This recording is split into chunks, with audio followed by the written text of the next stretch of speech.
네, 미국 현재의 경제 현황 그리고 소식들 정리해드리겠습니다. 맨해튼 아웃 시간이고요. 언제나 이 시간에는 오하이오 주립대학교 자산관리학과의 겸임 교수이자 JC 화계법인의 대표로 계신 지호준 박사님과 말씀 나눠보고 있습니다. 박사님 안녕하세요. 안녕하십니까? 네, 안녕하세요. 자, 지금 미국에서는 한창 내년도 예산안 통과 여부를 두고 백악관과 의회 간의 힘겨루기가 한창입니다. 여기에 대해서 바이든 행정부는 반쪽짜리 사회복지 예산안을 제시했는데요. 이 예산안을 일컬어 Build Back Better Plan, 우리말로는 더 나은 재건이라고 표현을 하고 있습니다. 이 예산안의 세부적인 내용에 대해서 정리해 주시죠. 네. 발음이 너무 좋으셔서 깜짝 놀랐습니다. 감사합니다. 네, 지난주부터 그 미국 정가 분위기가 참 많이 꽤 어수선한데요. 그 바이든 대통령이 지난주에 시작된 그 G20 정상회담 그 회의 참석을 위해서 이제 순방길에 오르기 전에 이제 통과시킬 계획이었던 2020년도 예산안과 이제 법안이 민주당 내부의 반발로 여전히 이제 제자리 걸음을 걷고 있습니다. 그 Build Back Better Plan은 이제 바이든 대통령이 취임하면서 야심차게 준비한 어떤 국정 운영 계획이죠. 이 플랜에 따르면은 이제 크게 세 가지로 나눠질 수가 있는데, 우선 이제 올 초에 공화당의 동의 없이 추진되었던 1.9 trillion, 1조 9천억 달러의 이제 아메리칸 레스큐 플랜이 있었고, 또 그 현재 논의 중이고 또 추진 중인 인프라 예산으로서의 1 trillion, 1조 달러, 이제 아메리칸 잡 플랜이라고 하죠. 또 사회복지 예산인 1.75 trillion 달러, 1조 7,500억 정도의 이 패밀리 플랜으로 나눠지게 됩니다. 인프라 예산의 경우에는 낙후된 항만이나 도로, 교량, 이런 그 전력 인프라 등에 집중해서 투자해서 이제 앞으로 4차 산업의 기반을 닦을 뿐만 아니라 또 이제 신규 일자리를 계속 창출해내겠다라는 그런 기대를 갖고 있고요. 반면에 이 아메리칸 패밀리 플랜이라고 하는 사회복지 예산의 경우에는 데이케어라고 하죠. 어린이집이 될까요? 그에 대한 그 무상 교육과 또 전문대학교에 대한 무상 교육을 포함한 매우 이제 그 광범위한 사회복지 예산이라고 볼 수 있겠습니다. 특히 이번 사회복지 예산은 이제 무상 교육을 커버하기 위해서 원래 그 3.5 트릴리언, 3조 5천억 달러의 예산을 계획했었는데, 민주당 내부의 의견에 이제 부딪히면서 이번에 이제 말씀하신 것처럼 반토막 난 1.75 트릴리언, 1조 7,500억의 달러로 이제 논의가 되고 있는 그런 중에 있습니다. 이번 2022년도 예산안이 더 많은 관심을 갖게 되는 이유 중에 하나는 말씀드린 그 인프라 예산, 이제 아메리칸 잡 플랜과 사회복지 예산인 아메리칸 패밀리 플랜을 상원에서 최대한 빨리 통과시켜야 하기 때문입니다. 이제 오는 12월 3일이 이제 정부 셧다운 연장의 최종 이제 데드라인이 되는데, 이것을 감안했을 때 앞으로 한 달, 더 정확히는 이번 주 또는 다음 주 안에는 어떻게든 또는 어떤 형태로든 결정이 나야 하지 않을까라고 생각을 해보게 됩니다. 네, 그런데 여기서 진짜 안타까운 점은 지금 이 예산안이 쉽사리 통과가 안 되고 있는 이유가 민주당과 공화당 간의 어떤 반대 의견 때문이 아니라 민주당 내부에서의 집안 싸움이 일어나고 있기 때문이라는 점입니다. 이 민주당 내부에서 도대체 어떤 문제점을 제기하고 있길래 이렇게 쉽사리 통과가 안 되고 있는 걸까요? 네, 맞습니다. 앞서 말씀드린 2022년도 예산안과 관련 법안을 두 가지로 정리하면은 말씀드렸던 것처럼 그 1 trillion 달러의 인프라 예산과 1.75 trillion 달러의 그 이제 사회복지 예산안이 있는데요. 바이든 대통령과 민주당이 역점적으로 추진했던 이 사회복지 예산 규모를 이제 절반으로 축소하면서까지도 이제 민주당 내부의 동의를 기대했지만, 아쉽게도 이제 민주당 내부에서 이제 반발에 부딪히게 되었습니다. 더 정확히 말하면 민주당 내부의 중도파로 이렇게 분류되는 조 맨친 상원의원과 또 커스틴 시네마 상원의원이 이 사회복지 법안에 대해서 이제 많이 반대하고 있는 상황이고, 특별히 이제 웨스트 버지니아의 기관 근무를 둔 조 맨친 의원의 경우에는 반대가 더 심한 이런 상황입니다. 아시는 것처럼 현재 상원의원과 이제 상원은 이제 민주당과 공화당이 정확하게 50대 50으로 나눠져 있죠.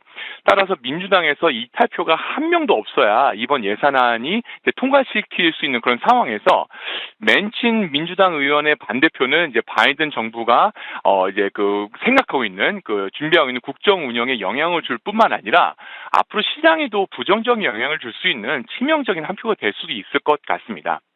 실제로 이제 맨친 의원이 그 상원 의원이 어제 기자회견에서 이제 얘기했던 걸 좀 보면은 법안의 세부 상목을 이렇게 들여다보았을 때 이 사회복지 법안을 집행하기 위해서는 그 기존의 이 백악관과 또 민주당 리더십이 얘기하는 1.375 트리언보다 2배 이상이 들 수 있다라고 비판을 했죠. 저도 이제 맨친 의원의 이제 기자회견을 좀 봤는데요. 민주당 상원 의원이 맞는가 싶을 정도로 이제 강한 어조의 비판을 해서 깜짝 놀랐습니다. 특별히 어제 이번에 사회복지 예산을 버짓 기믹이라는 단어로 묘사했는데, 이 기믹이라는 단어가 허튼 수작, 아니 뭐 속임수로 표현할 수가 있겠죠. 매우 강력한 표현이었습니다. 사실 그 맨친 의원의 비판은 엄격히 말하면 비정상적인 이런 물가 상승과 또 천문학적인 미국 부채 해결을 위해 보다 현실적인 대안을 마련해야 된다라고 주장하고 있는 상황이라서 한편으로는 꽤 합리적이고 매우 바람직한 주장이다라고 생각을 합니다. 그럼에도 불구하고 이제 민주당 의원들의 이제 지지를 얻지 못하는 이유는 내년에 있을 이제 중간 선거를 이제 준비해야 되는 어떤 정치 논리가 있지 않을까라고 조심스럽게 생각을 가져보게 됩니다. 분명한 것은 앞으로 최소한 일주일 동안 또는 2주 동안 계속될 이 민주당 내부의 진통과 예산안 처리가 곧 있을 이제 내일이겠죠. FOMC 미팅과 또 2020년도 이제 내년에 있을 세제 개편에 직간접적 영향을 줄 수 있기 때문에 저희가 보다 특별하게 관심을 가져야 되지 않을까라고 생각을 해보게 됩니다. 네, 예산안 타협의 과정 앞으로도 계속해서 저희가 관심 있게 지켜봐야 될 것 같고요. 그럼 계속해서 FOMC 회의에 대한 이야기로 넘어가 보도록 하겠습니다. 이제 오늘부터 내일까지 이틀간 연준이 FOMC 회의 자리를 가지고 있는데 이번 회의가 그 어느 때보다도 주목받고 있는 이유는 바로 테이퍼링을 발표할 것으로 예상되고 있기 때문입니다.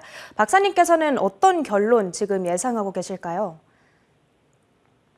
네, 미국 시간으로 이제 수요일이 되겠죠. 내일 시작되는 FOMC 미팅은 이제 올해 마지막 미팅이자 또 동시에 바이든 정부의 이제 Build Better, Back Better plan에 직접적인 연관이 있기 때문에 미국뿐만 아니라 전 세계 투자자들이 큰 관심을 갖고 있습니다. 이번 FOMC의 회의 결과에서 주목해 봐야 될 두 가지는 말씀하신 것처럼 그동안 오랫동안 논의되어 왔던 이제 테이퍼링을 정부가 공식적으로 발표하는가, 또 그리고 이번에 이제 저희가 지금 현재 겪고 있는 심각한 물가 상승에 대해서 정부의 정책 방향성이 어떻게 할 것인가라는 생각을 갖게 됩니다. 지난 FOMC 미팅을 통해서 조금씩 정부 기조를 발표해 왔던 것과는 다르게 이번엔 좀 더 강한 어조의 스테이트먼트가 발표되지 않을까라는 생각을 갖게 되고요. FOMC 미팅이 투자자들에게 단기적으로 매우 중요한 역할을 이제 할 것이기 때문에 많은 관심을 받기도 하지만 이건 못지않게 중요한 자료는 아마도 이번 주말경, 금요일경에 발표될 10월 고용지표라고 생각을 합니다. 여러 차례 말씀드렸던 것처럼 현재 미국 고용시장의 체감 고용 상황은 정말 최악입니다. 물론 이제 금요일경에 발표될 고용지표와 이게 비교해봐야 알겠지만 제 개인적으로는 리테일 업종을 제외하고는 그다지 해악기하지 않은 지표들이 나오지 않을까라고 예상을 해보게 되었습니다. 네, 알겠습니다. 이렇게 FOMC 어떤 점들 예상해봐야 되는지 그 포인트 짚어주셨고요. 마지막으로는 미국의 위드 코로나 정책에 따른 외식업 현황에 대해서도 들어보도록 하겠습니다. 한국은 이제 11월 들어 이제서야 위드 코로나 시행이 되고 있는데 미국은 사실 이미 진작부터 위드 코로나와 다름없는 일상을 보내고 있죠. 실제로 이렇게 코로나 완화 정책이 시행된 이후에 외식업계의 어떤 업황 변화가 느껴지시나요? 네, 많이 느껴지고 있고요. 한 통계자료에 따르면은 미국에 이제 100만 개 이상의 식당이 운영을 중이고 1,500만 명 이상의 고용을 이제 창출하고 있다라고 저희가 발표를 알고 있습니다. 그러나 이제 코로나로 인해서 외식 산업이 매출이 크게 감소하는 이제 직격탄을 맞다 보니까 많은 기업들이 파산도 했고 또 적자 운영을 이제 고생을 하고 있는 그런 상황들을 저희가 많이 볼 수 있었는데요. 다행히 이번에 위드 코로나가 시작되면서 이제 또한 동시에 적지 않은 많은 기업들이 식당들이 코로나 이전의 매출로 회복을 하고 있는 모습을 이제 보여주고 있습니다. 하지만 지난 이제 9월 델타 변이 이후에 여전히 해결 기미가 보이지 않는 이 고용 시장의 문제 때문에 지금 식당 손님들이 몰려와도 제대로 된 서비스를 제공하는데 큰 어려움을 겪는 곳도 많이 있고요. 또 어떤 식당의 경우에는 아예 일주일에 며칠 동안은 이제 강제 휴무를 할 수밖에 없는 그런 안타까운 상황이 많이 연출되기도 합니다. 연말 연시에 그 가족 단위 외식이 이제 잦아지는 저희가 시즌을 앞두고 있는데 앞으로 식당들 또는 외식업들이 테이크아웃이나 또는 케이터링 위주의 메뉴들을 더 많이 게시하지 않을까라고 생각을 해보게 됩니다. 네, 외식업계의 발목을 잡고 있는 건 코로나뿐만이 아니었죠. 고용난도 있다는 점 말씀해 주셨습니다. 그렇기 때문에 연말까지는 업황 개선에 대한 기대감을 크게 가져보기는 어렵지 않을까 예상해 보도록 하겠습니다. 자, 이렇게 미국 현지의 다양한 이야기들 들어봤고요. 언제나 이 시간에는 오하이오 주립대학교 자산관리학과의 지호준 박사님과 함께하고 있습니다. 박사님, 오늘 말씀도 고맙습니다. 감사합니다.